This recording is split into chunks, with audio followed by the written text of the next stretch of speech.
Hello, set 39 को हम लोग जरा एक्सप्लेन करते हैं. Before that just match your answers. देख लीजिए कितना सही है. एंड आई वुड से कि सेट 39 में आपको बहुत सारे इजी क्वेश्चंस मिले होंगे. अगेन आई एम सेइंग कि मैं अगली बार से, जैसा मैंने बोला है कि अगले वीक से वो सब खत्म हो रहा होएगा,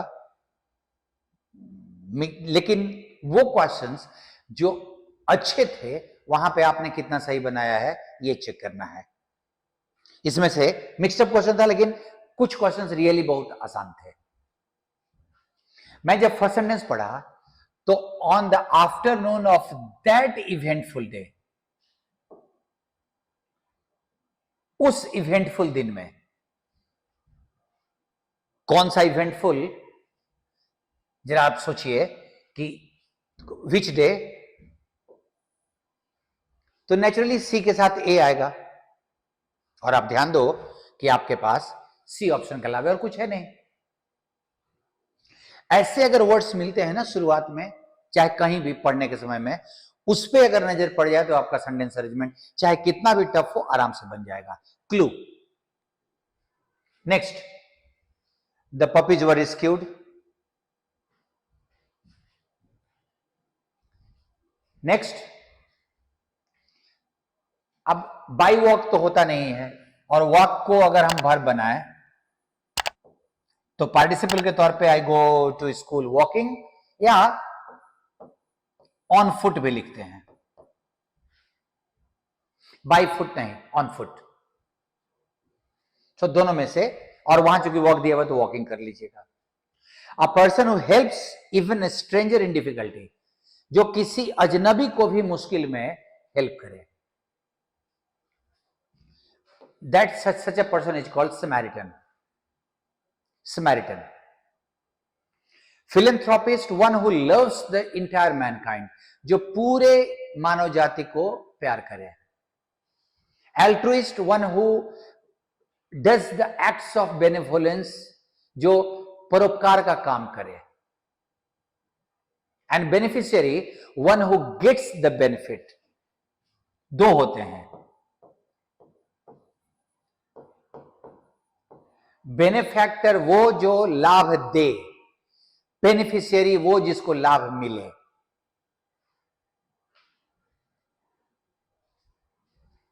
डाइग्रेशन स्पेलिंग चाहिए था. डाइग्रेशन थोड़ी देर के लिए मानसिक अपने आप को रिलैक्स करने के लिए, जैसे आप पढ़ रहे हो थोड़ी देर सर को हल्का करने के लिए आपने अगर देखा, डाइवर्जन जिसको बोलते हैं, टॉपिक से अलग हटके, मेन पॉइंट से अलग हटके जो मेन फ्रेम है भटकाओ थोड़ी देर के लिए, दैट इज कॉल्ड डाइग्रेशन. आसान था, मैंने पहले ही बोला है. So one of the finest human beings I have ever met. I have ever met अगर ऐसा कुछ लिखा हुआ है तो आगे में उसके पहले सुपरलेटिव एडजेक्टिव जाएगा, कोई दिक्कत नहीं है. I learn a lot from him when we were in Baroda we dash meal. अभी आप देखा ना, पास्ट टेंस है, एक सेंटेंस यहां खत्म हो गया, दूसरा सेंटेंस यहां शुरू हुआ. वी, अब चूंकि पास्ट है तो ये हम काट लेते हैं. मेन वर्ब चाहिए क्योंकि वी के बाद एक मेन वर्ब चाहिए था. वुड के साथ हैड लगता नहीं है. और यहां ध्यान रखिएगा कि यहां हैव का मतलब ये ऑक्सिलरी वर्ब नहीं है कि इसके बाद मेरे को भीतरी चाहिए. यहां हैव का मतलब ईट है, क्योंकि हैव का एक मतलब तो ईट होता ही है ना. I am having my lunch, I am having my lunch, मैं अपना लंच कर रहा हूं. So we would eat our meal. I still remember how his caretaker was family to him, कैसे उनका केयर टेकर उनके परिवार की तरह था. And he would often, would लगा हुआ है तो वुड के बाद तो भी बनाएगा. आसान है, पांचों आपका सही रहा होगा. He children to school and taught them mathematics. His studio was in the dash of the house. In the लगा हुआ है तो सेंटर ही होगा. And open for anyone to come in. ध्यान दीजिएगा कि यहां पे इन प्रीपोजिशन नहीं है. कम इन का मतलब जैसे हम बोलते हैं ना किसी को कम इन, तो वो इन प्रीपोजिशन नहीं होता, क्योंकि अगर प्रीपोजिशन होता तो उसके बाद आपको नाउन रखना पड़ता, कम इन द रूम, लेकिन कम के साथ इनटू होता है। कम इन हमने बोला एडवर्ब है ये, और इसीलिए प्रीपोजिशन के बाद आईएनजी फॉर्म नहीं लगा के हमको टू बी वन लगना है, और एट लगा है तो लुक एट ही होना चाहिए। मैंने एक्स्ट्रा एक्सप्लेन इसलिए कर दिया कि आपको कंफ्यूजन ना हो, आपका सही बना होगा। अब ये बहुत आसान हो गया है, प्रमोशन का उल्टा डिमोशन। डिप्रमोशन कोई वर्ड नहीं होता, एलिवेशन ऊंचाई, एलिवेट करना मतलब ऊंचा करना, एलिवेशन मतलब ऊंचाई। एंड डिटेंशन किसी को पूछताछ के लिए रोक लेना, ये अरेस्ट नहीं होता है। कभी पुलिस आदि पूछताछ के लिए किसी को बैठा लेते हैं, थोड़ी देर बैठिए कुछ पूछना है आपसे, तो वो डिटेंशन बोलते हैं। जाने नहीं देना, रोक लेना, बट अरेस्ट नहीं करना। I been waiting for over half an hour, आसान है भाई, मान लो इस बार पर। स्टैंड ऑफिस, देखो अच्छा क्वेश्चन था। स्टैंड ऑफिस का मतलब one who doesn't intermingle with people and who remains aloof, जो लोगों से घुले मिले नहीं, अलग थलग रहे, उसके नेचर को स्टैंड ऑफिस कहा जाता है। दैट इज इंडिफरेंट, उदासीन, क्या चल रहा है उसे मतलब नहीं है, हम अलग थलग हैं। एंग्री, हिलेरियस, बहुत ज्यादा मजाकिया, जिससे बहुत ज्यादा जोर से हंसी आए। अगर ये सही रहा होगा तो इडियम फ्रेज आपका ठीक ठाक चल रहा है।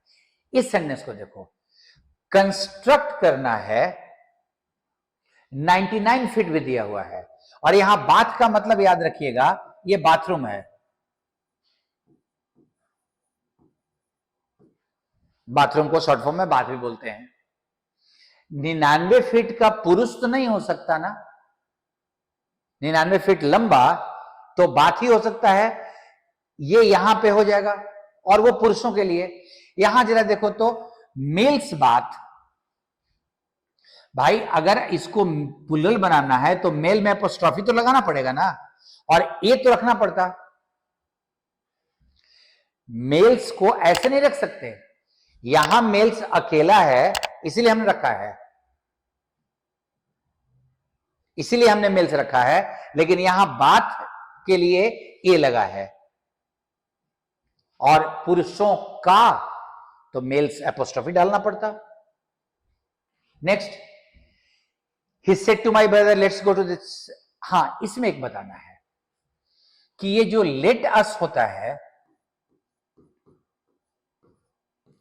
इसका जब आप इनडायरेक्ट में चेंज करते हो तो we have got two changes, we should and they should. अगर आपके इधर में यहां या यहां आई या मी हो तो आप वी शुड लगाओगे, और अगर आई, जैसे आई सेड टू हिम या ही सेड टू मी, अगर ऐसा रहता तो वी शुड बनेगा, जबकि यहां पे ही और ब्रदर दोनों थर्ड पर्सन में है, तो सिर्फ अगर थर्ड पर्सन हो तो आपको दे शुड लगाना पड़ेगा, इसीलिए यहां पे दे शुड होगा। सही रहा होगा, अदरवाइज अगर रूल पता है तो इट्स ओके, क्वाइट नाइस। ये अच्छा क्वेश्चन था। ध्यान देना, कंसाइनमेंट वो प्रोडक्ट जो हम किसी को भेजते हैं, कंसाइनमेंट डिलीवर हो गया। अब जिसने भेजा उसको कंसाइनर कहा जाता है, और जिसे मिलता है उसको कंसाइनी कहा जाता है, और जिसको मिलता है उसके उस पैकेट पे, उस प्रोडक्ट पे उस आदमी का नाम तो ऑलरेडी नॉमिनेट किया हुआ रहता है। नॉमिनेट का मतलब करने का मतलब क्या, नामित करना होता है, वो हम नाम दे देते हैं, इसीलिए दैट उसका जो नाम होगा वो सिनोनिम होगा, वो नॉमिनी हो जाएगा। डेलीगेट वो व्यक्ति या वो दल जो जाके किसी के तरफ किसी का प्रतिनिधित्व करे कहीं पे, messenger representative, you know. Extravagant opposite अगर देना है तो माइजरली, कंजूस, extravagant and lavish both are synonyms, दोनों सिनोनिम्स है, खर्चीला। नेक्स्ट, आप जरा ध्यान दो कि बी नंबर तो पहला जाएगा, बी के बाद डी जाएगा कि सी जाएगा, जरा देखिए। सी में लिखा हुआ है little increasing number of vehicles leave little space for road, road पे बहुत कम जगह मिल जाता है। Roads are narrow and remain congested, तो पहले तो आपको डी रखना होगा ना कि वो रोड्स नैरो हैं और वो कंजेस्टेड रहते हैं, कि उसका कारण बताया हुआ है सी में, क्योंकि व्हीकल्स की संख्या बढ़ रही है तो वो रोड पे चलने लायक जगह नहीं छोड़ते, एंड वो कंजेस्टेड को एक्सप्लेन कर रहा है। सो डी के बाद सी जाना है तुम्हारा। नेक्स्ट, अब डेजर्ट नाउन है और तुमने भी आज तक डेजर्ट प्लेस कोई नाम नहीं सुना होगा। डेजर्ट प्लेस कुछ होता नहीं है, सीधा हम लिखते हैं इट इज अ डेजर्ट। अब अगर मैं ऐसे लिखूं तो डेजर्ट नाउन भी है और डेजर्ट वर्ब भी है, और अगर हम वर्ब के थर्ड फॉर्म को इस्तेमाल कर दें तो इस नाउन के पहले एडजेक्टिव हो जाएगा। तो हमने उसको डिजर्टेड कर दिया, निर्जन, वीरान, दैट इज अबैंडन्ड। निर्जन या वीरान के लिए दो जगह इस्तेमाल करते हैं। सो डेजर्ट को डेजर्टेड करना होगा, प्रॉब्लम वही है। The author's love for democracy, come up का मतलब उभर कर सामने आना। The disagreement among the members came up in the meeting, वो सामने आया, अस्पष्ट हुआ। come through, become successful,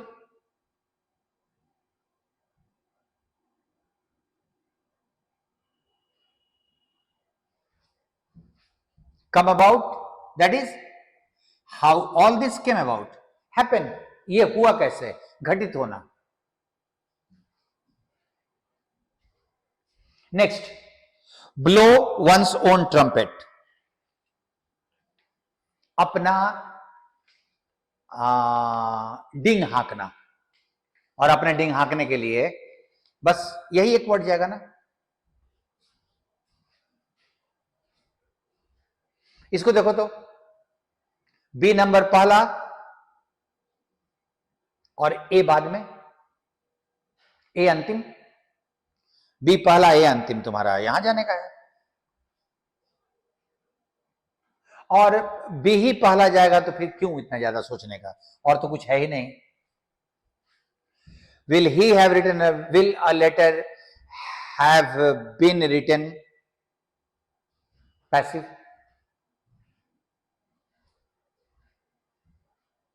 यहां पे शायद आप लोगों को जो पेपर मिला था उसमें ये वाला अंडरलाइन में नहीं था।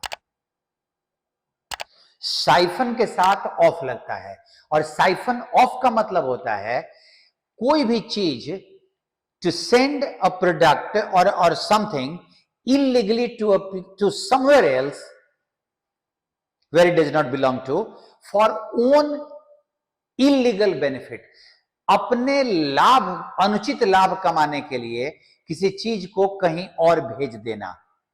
जैसे फेयर प्राइस शॉप, गांव में जो राशन की दुकानें होती हैं, शहरों में भी होती हैं, वहां के जो ओनर होते हैं वो कुछ अनाज बचा लेते हैं जो लोगों को देना होता है, और उसको ओपन मार्केट में साइफन ऑफ कर देते हैं, दैट इज बेच देते हैं। So they are siphoning off the cereals in the open market, so no improvement जाएगा। एंड कमोशन, शोरगुल, हंगामा, अव्यवस्था, the spelling is double M, और उसका सिनोनिम यहां दिया हुआ अप्रोर, याद रखिएगा, कहीं सिनोनिम एंटोनिम में काम कर जाएगा वो। Commotion and uproar both are synonyms. कुछ क्वेश्चन सीरियसली आसान थे। मैंने कहा है कि मंडे से अच्छे क्वेश्चंस मिलेंगे। सी यू देन। थैंक यू सबको।